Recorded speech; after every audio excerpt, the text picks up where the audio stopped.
love you. I love you more. May ibang lalaki si Julian.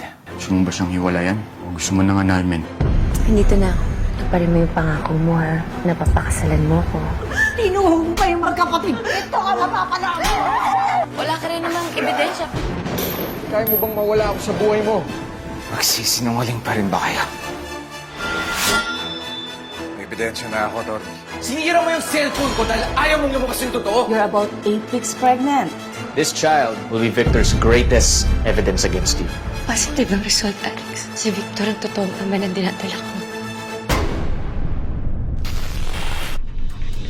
Alam mong anak ko yung dalada ni Juliana pero tinago mo sa akin! Kung hindi kita mabibigyan ng anak, hindi ka magkakaanak sa kahit na sinong babae. Minuntis mo pa talaga, ha? Ako nga man yung pinagbubuntis mo. Gusto ko itakas ang anak ko. Ayoko mahiwalay sa akin ang anak ko. Ilalayo mo sa akin ang anak ko! Ako ang nanay ng bata. Ako may karapatan sa kanya. Dadalhin ko siya kahit saan ko gusto. Salamat ka!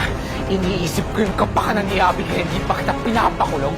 Hindi naman pwede yung habang buhay kayo magtago ni Abby. She deserves to have a normal life. Alam mo ba yung parusa ng adultery? Maximum of 6 years. Gusto ko lang malaman kung ilang beses ko ba sasabihin sa'yo na layuan mo yung asawa ko! Huwag mo ako sisisihin kung hindi ka na mahal ng asawa mo. Maglalandi ka!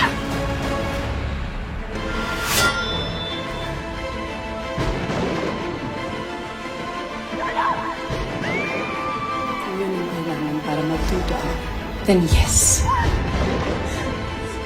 Hindi ko naman gustong mangyari lahat ng to eh. Pero sinaktan din nila ako.